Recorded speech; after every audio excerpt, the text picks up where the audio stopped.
Okay, awesome. Um, right, yeah. So let's get cracking. Let's do it. Awesome. Hey, and welcome back to the Land Party podcast. Today, I'm very excited to say we've got Miguel on. Miguel's had an amazing career, and I think it's going forward in some really interesting ways in the future. So, Miguel, do you want to introduce yourself, what you're doing at the moment, and where you've been before? Yeah. Hi. Thank you. So I'm essentially my name is Miguel. I'm a dad. I'm a husband. I'm a passionate learner, and I'm a terrible gamer. So anybody that will know me will know that this is a fact. Um, but this is the industry that I got experience in, and it's an industry that I love. So gaming, esports, it's a great place to be, and I'm very lucky to be there. I'm currently the founder of the United States Esports Association. It's a nonprofit organization with a main mission to foster the growth of recreational esports.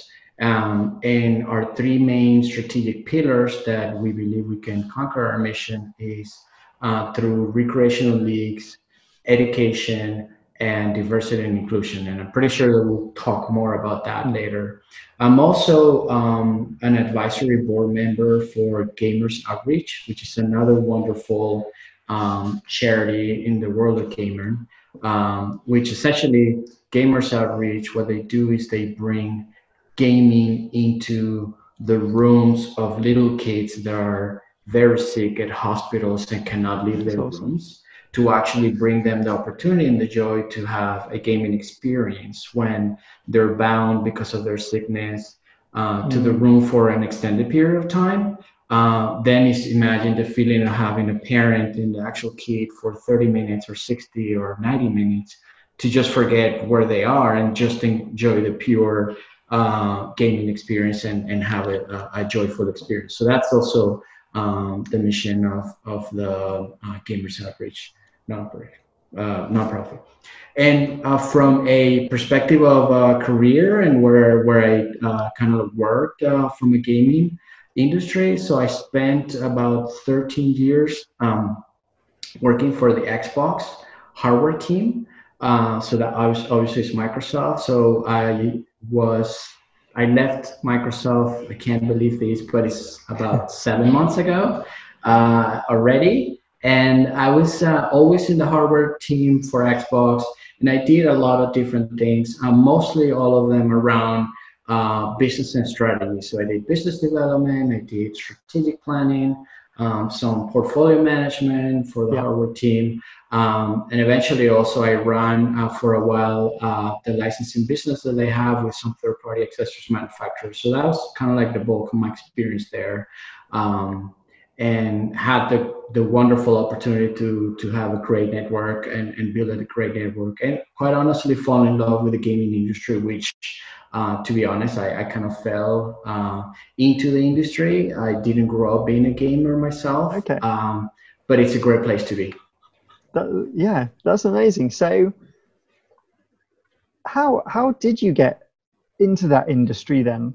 Like, did you apply to work for Xbox or was it? No, it was pure luck. That's what it was. So I was the entry point was pretty. I was pursuing an MBA, Master in Yeah. Business Administration, in a small school in Florida, and I it was time to go out and find a job. And I applied, and I did it through a career fair, and I talked to a lot of different companies, and Microsoft and Xbox was not part of one of them. Yeah.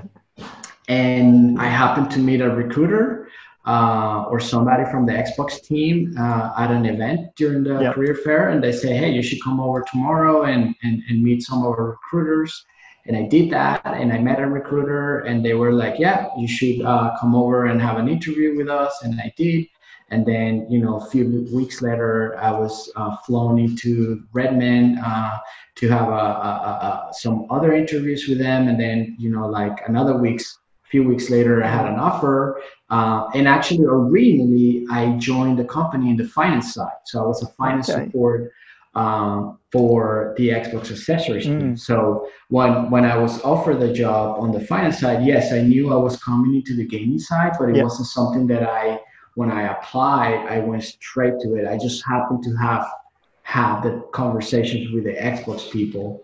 And then that got me into Xbox itself. But quite honestly, it wasn't something that I pursued myself. It was something that was kind of presented, and I was lucky enough to be part of it and enjoyed every single minute of it. That's really interesting. So did getting into that kind of area start you playing games? It started me trying to play games. And being bad at it. Yes. But I don't know. I don't have the skills. And especially Xbox being a console, to me, like grabbing the controller and keeping a car straight. I love racing games. That's kind of like the genre that I like to play. Or I would love to be good at the F1 game, or even at Forza. But I mean, to me, it's just, I don't know. I never really got into it growing up. I remember even as far as the days of Atari, and having older cousins than me having the box and playing a little bit of it. I don't think I had an Atari myself, but I had access to it through my cousins. But I did have the first one I remember that I own, and I don't even remember the name outside of I think it was the ColecoVision, or I don't remember the name of the box, but it was something. It wasn't Atari. It was a bit of a niche one, really. That one. Yes, and that's the first one I remember playing a little bit. But I had the opportunity to play games, but I wasn't good at it. So even from a testing perspective, I would get in, play with it, have fun, but then nobody will play with me because I was so bad at it, and that's totally fine with me. That's amazing. That is amazing. So do you have a console now? No. Technically, right now, I don't have one sitting with me, but it's I'm about to get one soon. Oh, nice. Are you getting the new Xbox? I've heard rumors there's a new one, but are you going to get an Xbox, or are you going to go to the dark side in PS5 or PS4? Now that I'm out, I should say that I should be platform agnostic, because also from a nonprofit perspective, gaming is gaming, and there's different ways you can game, right? But quite honestly, I will get an Xbox just because it's what I'm familiar with, but I would love to try something else as well. And I should start learning to use something else. And go ahead. How do you feel about kind of mobile gaming as well? Is that something you've ever thought about? I'm not much of a mobile game user myself either. I even remember downloading the F1. There's like an F1 small F1 game on mobile, and I kind of used it a few times. And I don't know. I don't know if it's because I have a 5-year-old daughter that I'm running around behind her that I don't have much time, but I just don't really spend a lot of time gaming. But that doesn't say that this is not a fascinating industry to work in, and that there's so many things that you can do and so many activities that are so interesting, right? Yeah, exactly. I do a little bit of mobile gaming, but not much, because my main issue with mobile games is they're built to be a casual game. And so there's always like a limit on the amount of things you can do, unless you basically pay more money. I like the new Call of Duty mobile game. Is it good? Really good, actually. And you don't get any adverts. And it's really pay to play. That's nice. It's the gaming world, and obviously esports is part of the gaming world, but the gaming world is very interesting because there's so many. It's very fragmented. So there's different ways to look at it, right? If you look at it from a platform perspective, then you obviously have PC, consoles, and mobile gaming, right? If you look at it from a genre perspective, you have all the different genres that are involved, right? Whether it's sports simulation, whether it's racing, whether it's mobiles, or whatever the genre is. But so there's something for everybody. And and there's so many different ways that you can apply gaming to it, right? So yeah, of course there's the bigger communities and everybody knows who they are, whoever you're involved in the gaming industry, but that doesn't mean that if you are playing League of Legends doesn't mean that you could play something solitaire on the mobile phone, right? I mean, they're not mutually exclusive. You can all game into different things. Yeah, exactly. Yeah. It's quite interesting how I think mobile games are getting. I think they're getting more people into gaming because everyone has a phone, and it's just like, oh, I can download a quick game, and that's how you kind of get into it. And then you're like, oh, actually, let's get an Xbox, or let's build a PC, or go from that. And the PC gamer. Yeah, I'm more of a PC gamer. You are? Like you were saying, Miguel, with the joysticks and the controllers, while they're well designed and they work well, there is something that's just not quite the same as having a mouse. It's it reacts better to your movements, I think. Well, I mean, that's one thing. The other one is, if you think about it, even things as the position of how do you manage a mice and keyboard, right? You have the two hands are separate, and then usually you have them tilted at a certain angle, depending on what you're preferring. And then the fact that you're moving a set of fingers doing one thing and the other set of fingers doing the other thing while you're looking at the screen. I mean, that in itself is a skill. Yeah. I personally don't think I could make it happen or work on it. Obviously, I haven't spent the time either. But a lot of people don't realize that this is how, I mean, the reason why people get good at it is because you actually put in the time and effort to do it. It's a skill you're developing. Like, think about it in your brain. One hand, your brain is doing kind of like multiple things at a time. Yeah. It's telling your right hand to do something on the keyboard, or left hand on the mouse, or something different. And then on top of that, you're digesting what's come through the screen and then reacting to it. So whether it's that way with a PC experience, or the console experience, or even the mobile experience, all of them require different ways that you actually move and use the hands, right? Yeah. And hand-eye coordination, all of those things. So I'm from an outsider perspective, and now that I have a 5-year-old daughter, and I want to start bringing her into the journey, and trying to drive a journey with her into gaming, like, I'm actually taking that opportunity to learn myself and see, okay, if she's drawn to one type of game or the other, then how can I actually provide her experience or joint experience with her and go along to the ride and learn. Like, I remember I tried a few years ago playing Minecraft with my nephew, that he was quite into Minecraft, and it was hard because he was in an age where he wanted to just get into Minecraft and play a lot. Yeah. And I was way behind him in skill level, and he couldn't. Obviously, this was also over a weekend or something, but he didn't have enough patience to actually walk me along. Right? He wanted to do his own thing. Yeah. So it's super fascinating and interesting how, especially us living in this digital age, how these things will become more innate. And I see it on my daughter, the way that she manages technology, even though we try to balance it out, because I think balance is a very important question and word to have. It's like, sometimes I think I need to explain her something and I just don't. Or she tells me, I know what to do. And I go, okay. Yeah. She knows what to do. They just get it. And they just get it, yeah. It's kind of scary, but then when I was a kid, I think we had a computer, but it was MS-DOS and that kind of stuff. So I wasn't brought up around computers and phones the same way. Yeah. And it's kind of scary, but then amazing how these kids just like, I get it. You just swipe this and click that. And It's like, I remember back in school when I was probably in like year 7, I was making games on PowerPoint.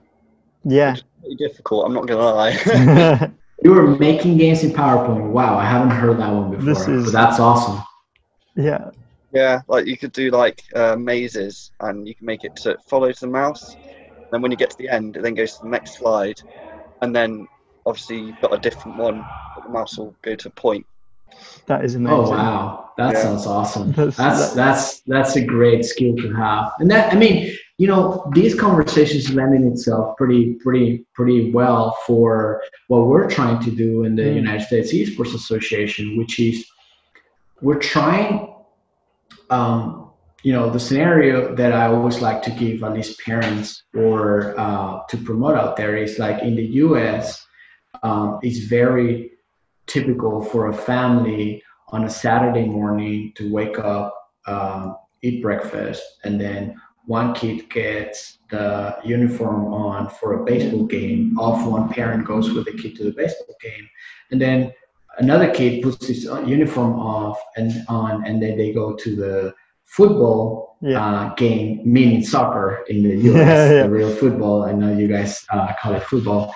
And then our goal is to say, look, another option in the menu is gaming. So we want to have, the little girl, the little boy to have their uniform for the Rocket League match. Off they go to the closest gaming arena or gaming lounge and have a team experience of having a Rocket League match or any other game, whether it's a sports simulation, right? Or any other potential game. So that's what we're trying to do when we talk about the recreational leagues is how do we actually get, it doesn't, it starts with little kids, but even if it's professional, adult professionals that one Thursday night they want to go off and have a match, how do they go and compete against other professionals same way that they can do it on a Thursday night playing softball or playing soccer or playing any other sports, right? So that's kind of like the experience that we're trying to bring. So we're from a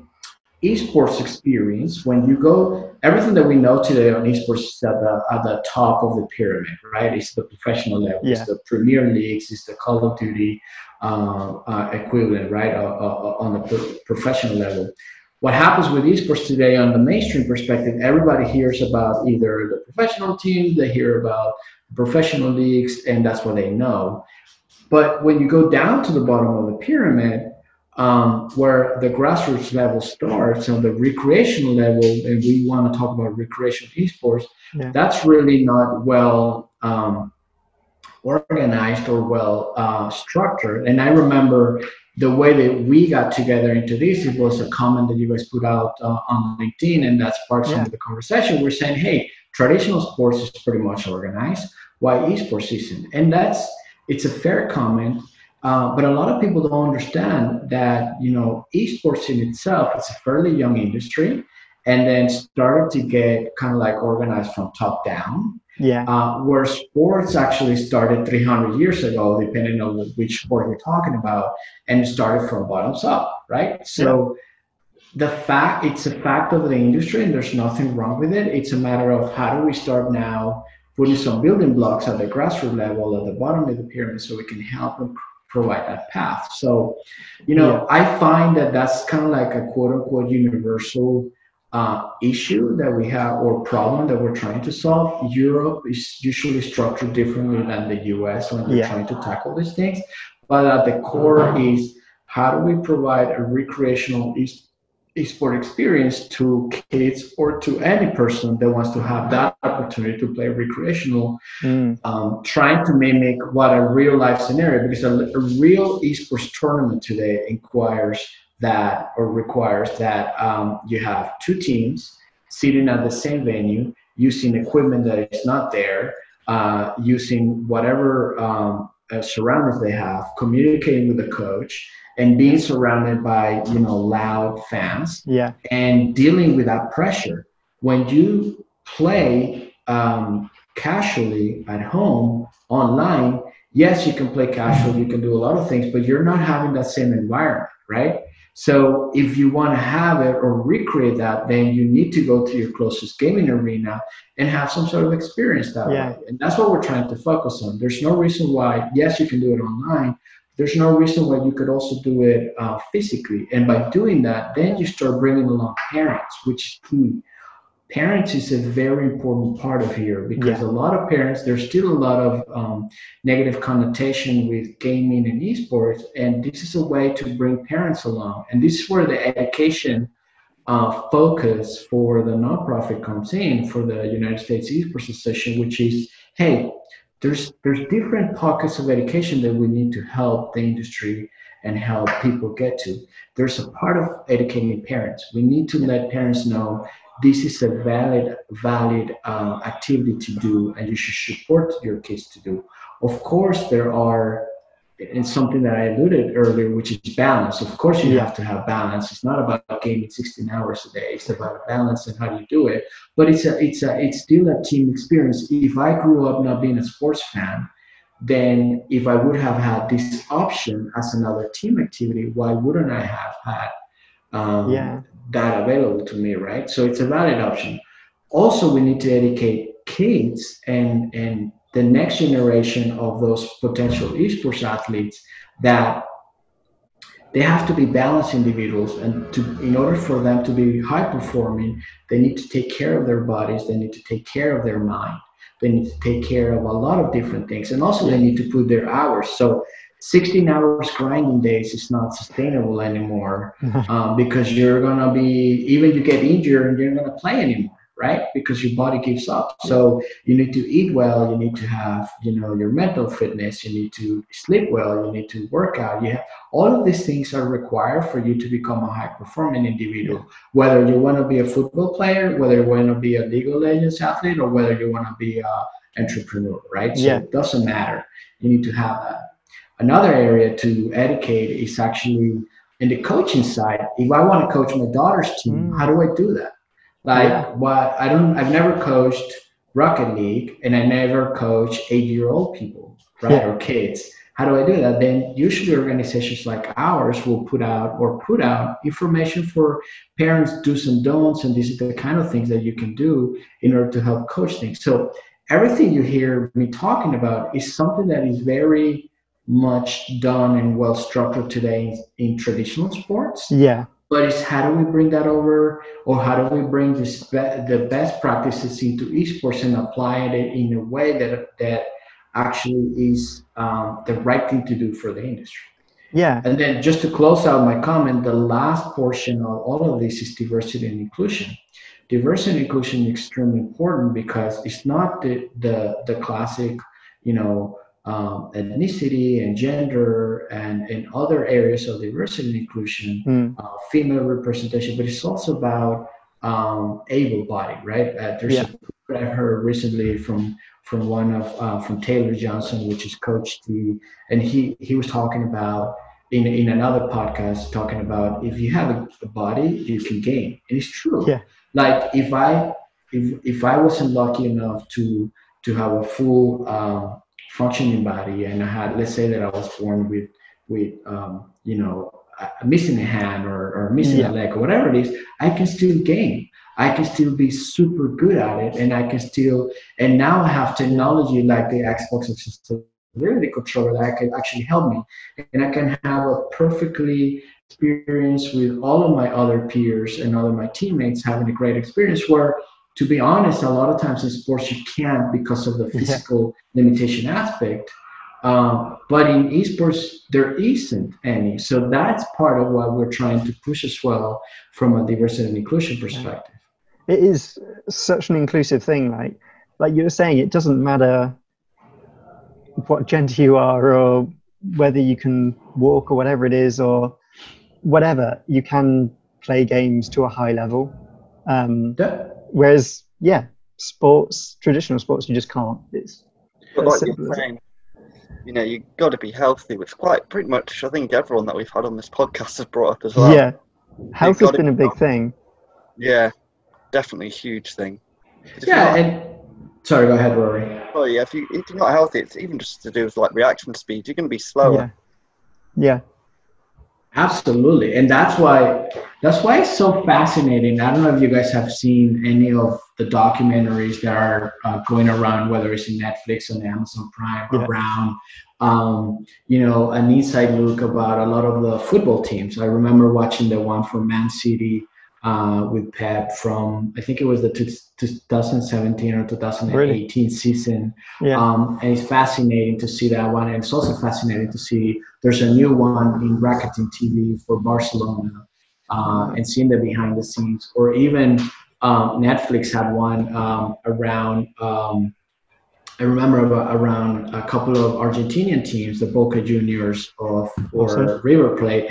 And what I'm alluding to is when you see these, like what these athletes go through in a day, it's clear that you see they have practice time, and Yeah. that's limited to a certain amount of hours, whatever it is.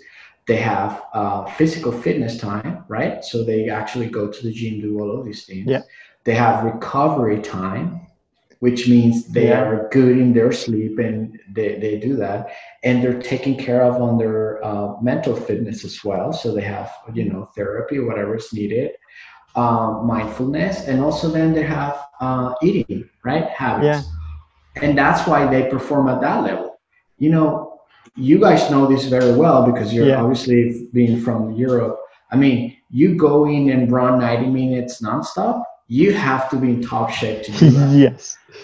I go in and play football right now, and I will last 5 minutes. That's Yeah. it, and it's true. Or you play basketball. Look at Yeah. how many times basketball players go up and down, up and down, up and down. And when you go and see it live and see at that level, or it's the same thing with a League of Mm. Legends guy, right? Or a CS:GO. It's like the amount of activities they're doing per second or per minute, and you compound that over time. Yeah. You have to make sure that you have a body that functions well. Which is why So a lot of players are kind of getting burnt out after 2 years, yeah, because they're just playing non-stop. That's all they're doing. yeah. And the health And, isn't necessarily there yet. and that's what a lot of the professional esports teams are implementing. They're Yeah. taking that part of traditional sports and making sure that they can put it, because at the end of the day, you don't want to be 23-year-old and having to retire and figure out what to do. You Yeah. want to try, if you truly are a top performing athlete on the esports side, you want to try to extend your career as much as you can. Yeah. But on the other side, if you happen to retire early for X or Y reason, in the next generation of esports athletes, if organizations like ours are successful, then these kids are going to come with a base of understanding the gaming and esports is a massive Yeah. industry that they can play in different ways and be involved in so many different ways, whether it is you are on the marketing side, on the business side, or on the legal side, Yeah. on the development side, whatever your career or your passions lie, you're going to be able to be part of the industry and still be involved. Yes, granted, not from a professional level, but Mm. you can still be involved and continue to have a career on the industry itself. Yeah. And I think it's things like with your building kind of these recreational leagues at the lower tiers as well.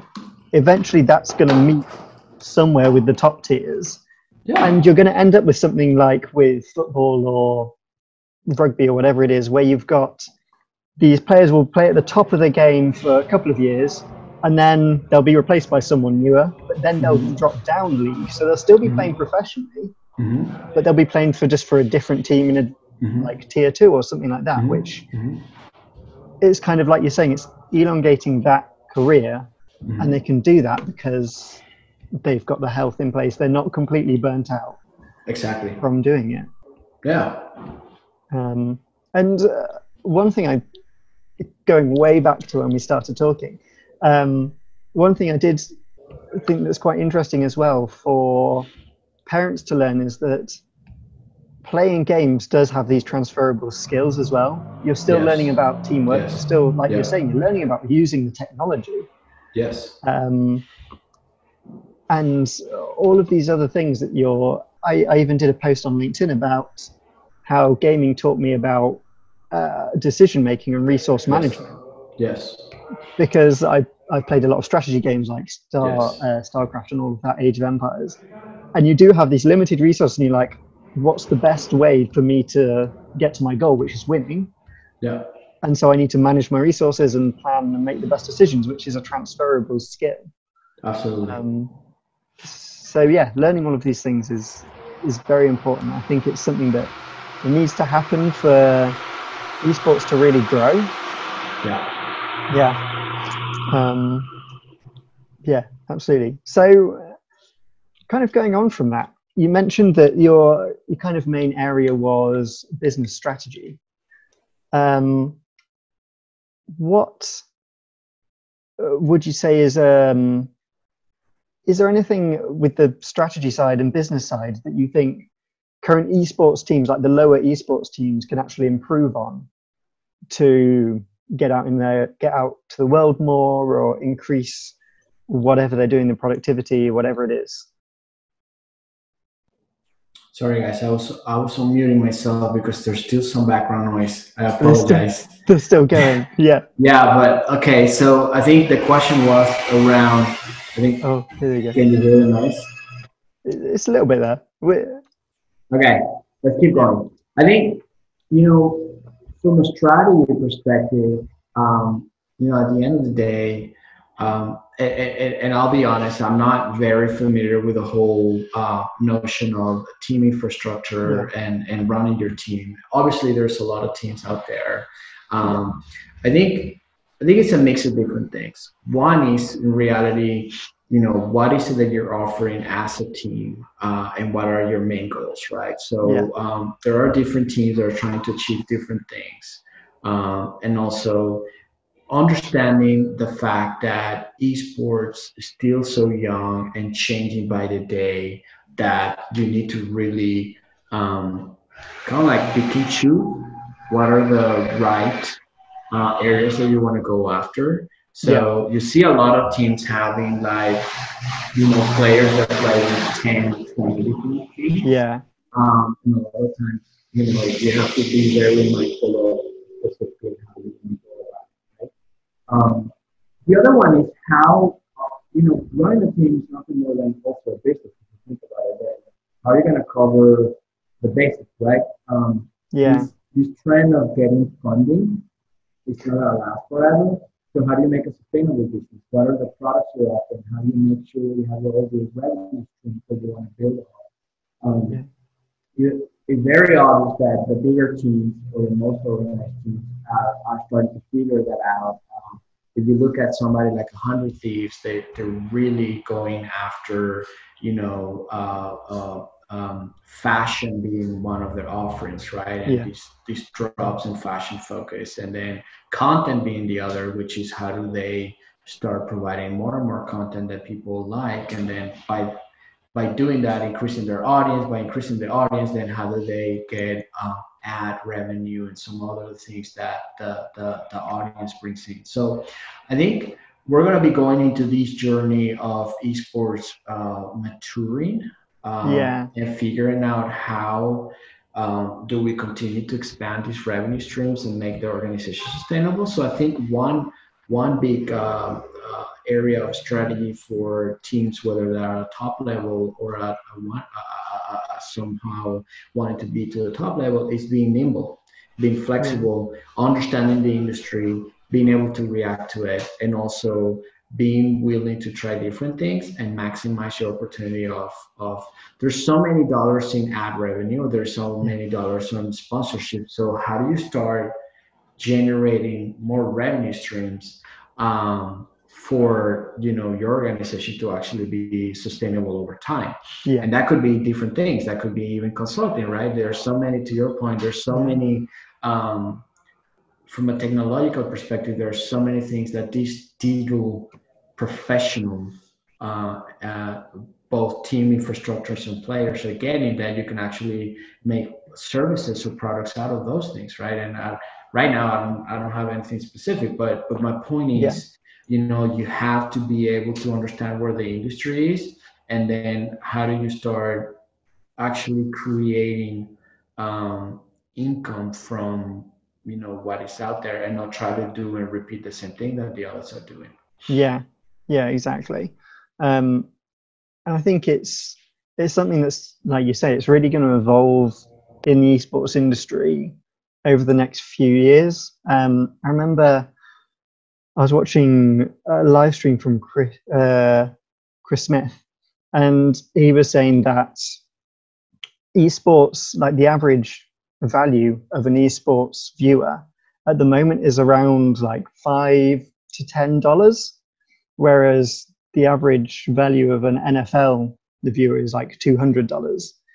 So I think, like you're saying, these esports organizations are trying to work out how they can increase the amount of revenue they're making per viewer or per follower of their team, compared to the more traditional sports. And that's spot on. That's true. That's a metric I've read before. Yeah. It makes a lot of sense. There's the concept of lifetime value of a customer, and then how do you keep that customer coming back and because at the end of the day, the how do I say this?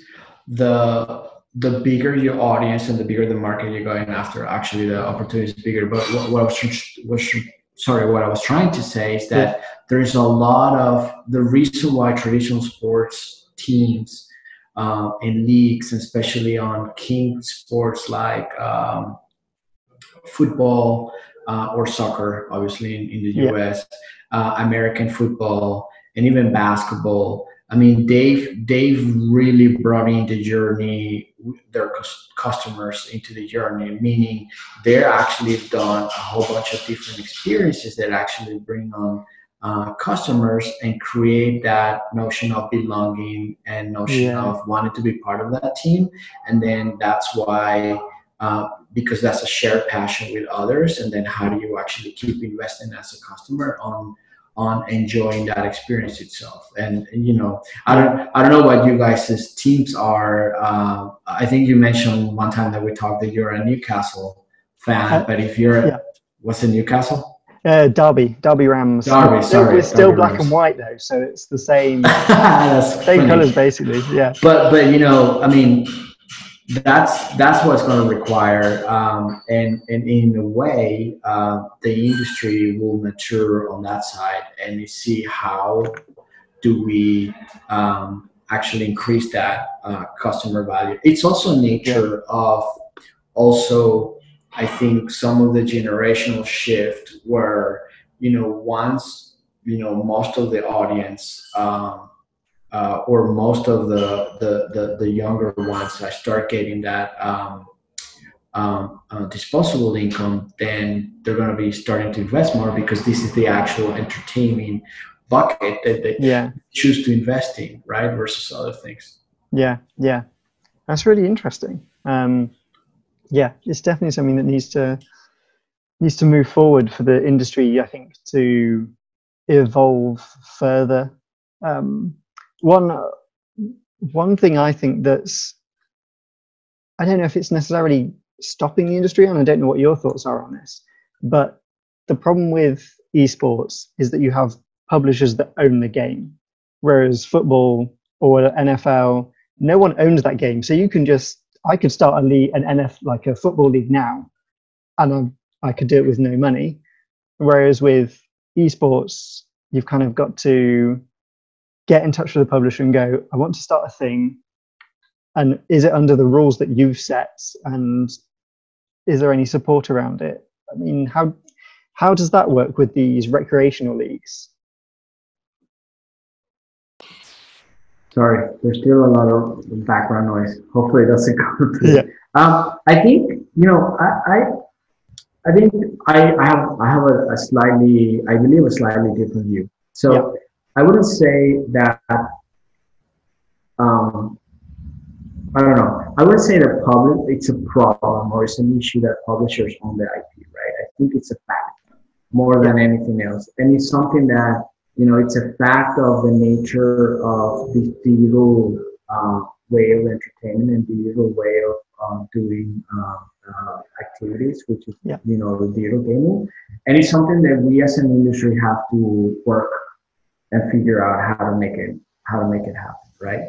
Okay. Because what's true if you have a relationship with Riot and try to build something around League of Legends, it doesn't necessarily mean it's going to be the same thing that you're going to be able to build with EA for FIFA or for any of the other games, right? So I think it's a fact of figuring out how do you actually make it happen and work for every single IP out there that is going competitive. In a way, I think, a lot of times we lose sight of, when we think about esports, we're truly thinking about an equivalent term in terms of sports.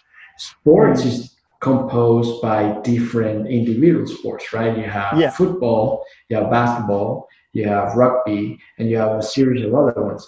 Esports is the same thing, but instead of being the actual sports, it's the games. So you have League of Legends, you have Rocket League, and you have all of the others. So each one of them behave and have different things, and then we have to figure out how to make that work. Of course, there are overarching things that apply across everything. Like if I want to be a competitive gamer or a competitive esports athlete, I have to be a high performing individual. That doesn't matter if it's CSGO, it doesn't matter if it's League of Legends, it doesn't matter if it's Rocket League or any other game, right? Right. So I think, sorry, I lost my train of thought. And what was the question around? Kind of how you feel about publishers owning the games and how. Oh yeah. So I think it's a fact, and it's the nature of the industry, and we have to figure out how this may happen. So from a recreational league perspective, I don't think there's much of an issue because, and that's why we've decided as a nonprofit to focus on the recreational side is, you know, we are doing something that publishers are interested in, which is continue to bring along new generations into the audience and bring along parents and potentially new people into this audience through the showing people that this is a good thing to have or offer kids that want to choose to actually be participant of this activity.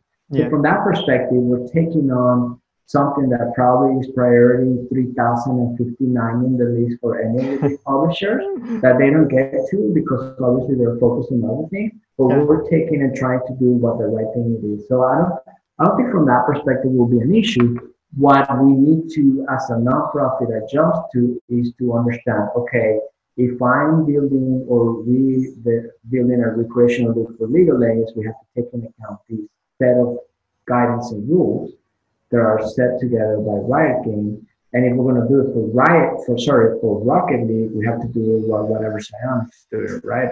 So we just have to take into account and then how to build them. But at the end of the day, if we want to have a recreational league for League of Legends or Rocket League or FIFA, there are some things that are common. What are those things that are common? It's going to be a team experience.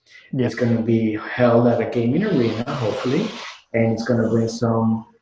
There's some basic. We want it to be good game in a way, right? We want to set an example. We want the kids to have fun or the person to have fun. We want them to make sure that when they're finished, you know, they can stand up and have a handshake and enjoy the experience. So those are things that are really common across. But then you have to accommodate to each of the rules or regulation of each of the game. And hopefully, over time, we will gain the right support for each of these publishers to say, look, yes, you are, we support what you're doing because this is really something that is in the good of the overall industry. Yeah.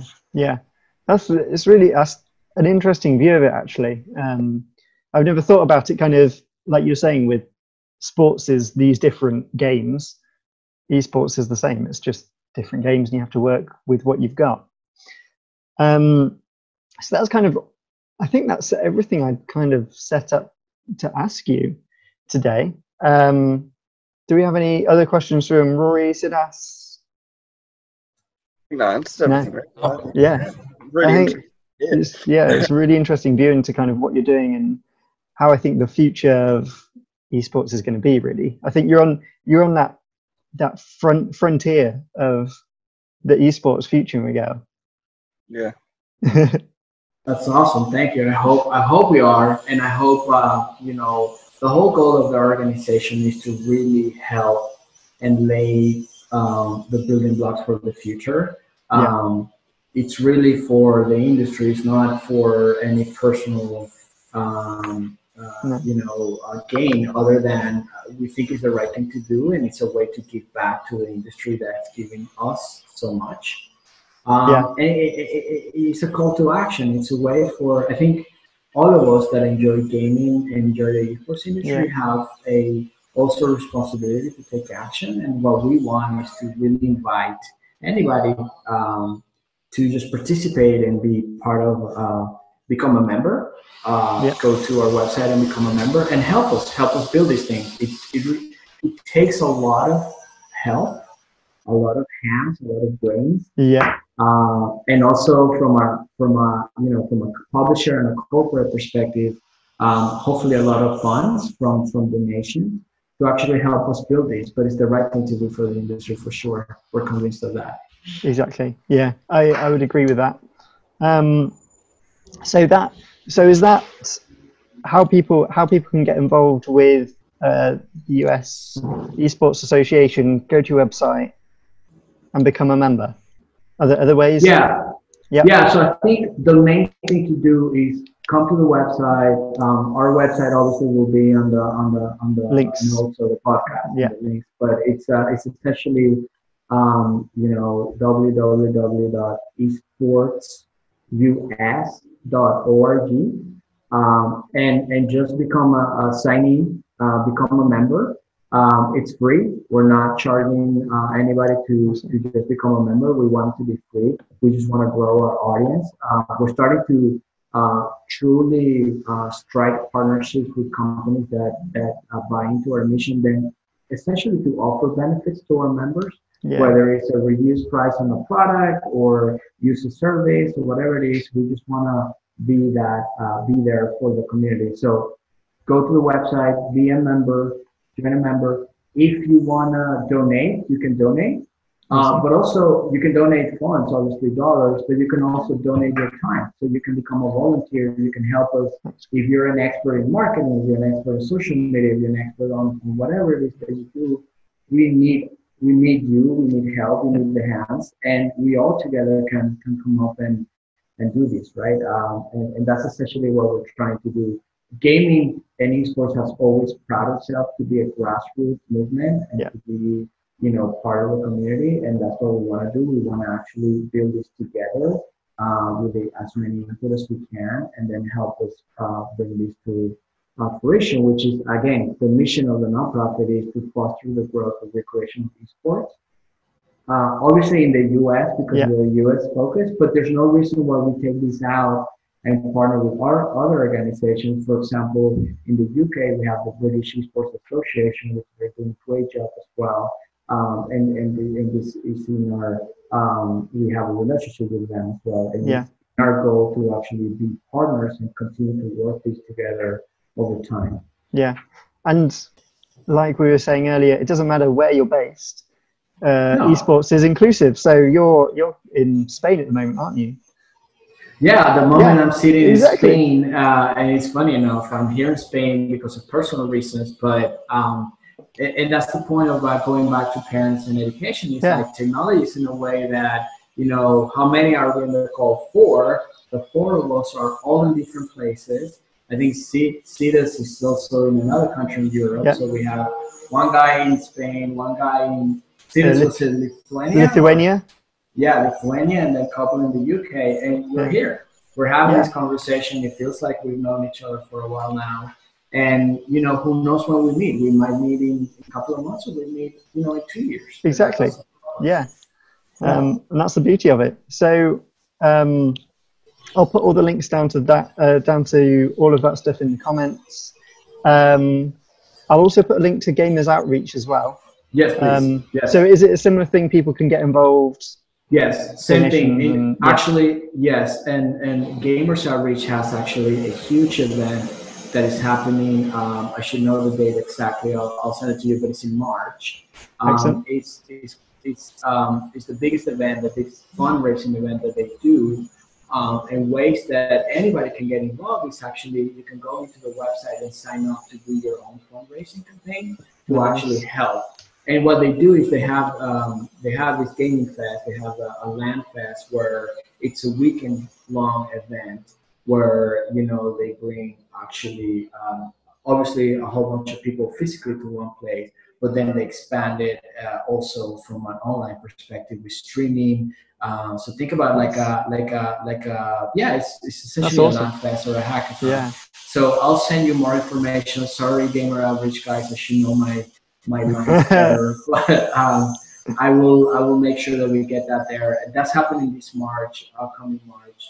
And the same way, there's different ways that you can, if you're in the US, you can volunteer for Gamers Outreach different ways. You can actually there's even a way for people to go in and volunteer. Like if you're in a city where there are hospitals that have these cards, then you can volunteer to actually go to the hospital and play and be a playing buddy with one of the kids. That's so awesome. actually, you go an hour free of Friday. You can just go to the hospital and sign up to play with one of the kids and bring them joy as well.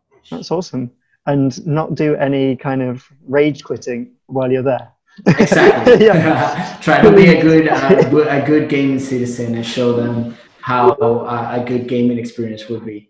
Yeah, no shouting. None of that, please. None of that. Well, yeah, it's been awesome having you on, Miguel. And we'll see everyone on the next one. Bye. Yeah, absolutely. Thank you, guys. Thanks. Bye. Hey, thank you for listening to the LAN Party podcast. We hope you've enjoyed listening to it as much as we've enjoyed recording it. It's amazing talking to these incredible people. We're always looking for more people to come on, so if you're in the esports industry, just get in touch and let us know you're interested in coming on board. Also, LAN Party is a project that we're working on right now, and we are currently looking for investment to make it even more of a reality, to speed the project up, to make it better than it could be with what we've got at the moment. And we're also looking for developers who maybe want to come on board and work with us on creating this new technology that's going to change the face of esports. So if you're interested in that, let me know, just drop us an email and we can start the conversation.